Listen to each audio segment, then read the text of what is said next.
from iAfrica TV, Washington. My name is Sukai Gayage with the headlines this hour. The former Chief of Defense Staff, Mr. Langtombang Tamba, has said that the people of Fonyi recognize President Barrow as their president, challenging some online reports as unfactual. These came in days after meeting President Barrow, where they presented a report on their recent findings in the Fonyi region. Colonel Tamba further told iAfrica on an interview that the Fonyi people have nothing against the Barrow administration, making references to what happened in Sibanor and Kafenda as a problem between political parties. Here is an insert.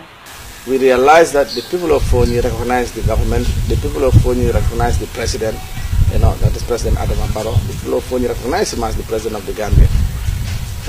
But there are certain issues that, once they are not addressed, they will remain in them. That kind of frustration will remain in them.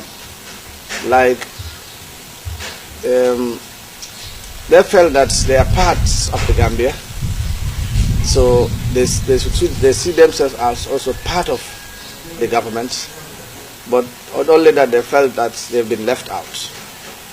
They've been left out. And some certain remarks by certain senior government officials can provoke a certain anger within the people. So most of their issues that they raise have been highlighted in the report, like I said, but provocation is one issue that they are concerned about.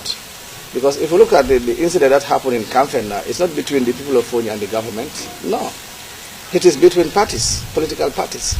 Those who came for the celebrations and those who were on the ground, but not with the government directly. The issue of Sibanor also, not between the locals and the government directly. It was all based on political indifference that caused some of these problems.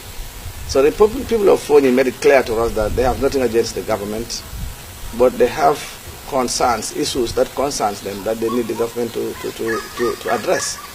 And I think in that report, once the government reviews that report and try to listen to their concerns, I am optimistic that we will not experience some of the problems that happened in the past. The Egyptian ambassador to the United Nations, Amir Abdulatif Abulata, has said that he does not think the current political crisis in the Arab Gulf was a matter for the Security Council to discuss. Recently, Saudi Arabia, United Arab Emirates, Bahrain and Egypt had cut all ties with and placed sanctions on Qatar over accusations that the Gulf country is sponsoring terrorism, an accusation rejected by Doha. I don't think the rift between the Gulf countries had nothing to do with the Security Council.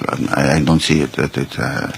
We already, our position, talking about the four countries, about Qatar. I think our position was very clear from the beginning, and I don't think that the issue will be brought to the Security Council. The government and donor partners only create the environment and offer the opportunities. These were some of the words of the U.S. ambassador to the Gambia as she presided over the signing ceremony of a grant of over $50,000 to Gambia's first startup incubator. Over the years, the youth-friendly project has trained and supported over 40 entrepreneurs in the areas of agriculture, fashion, technology, among others. Ambassador also further commended the youth and urged them to fasten their own empowerments. Our interventions are complementary to your efforts. President Barrow said we now have a country that will benefit from greater openness.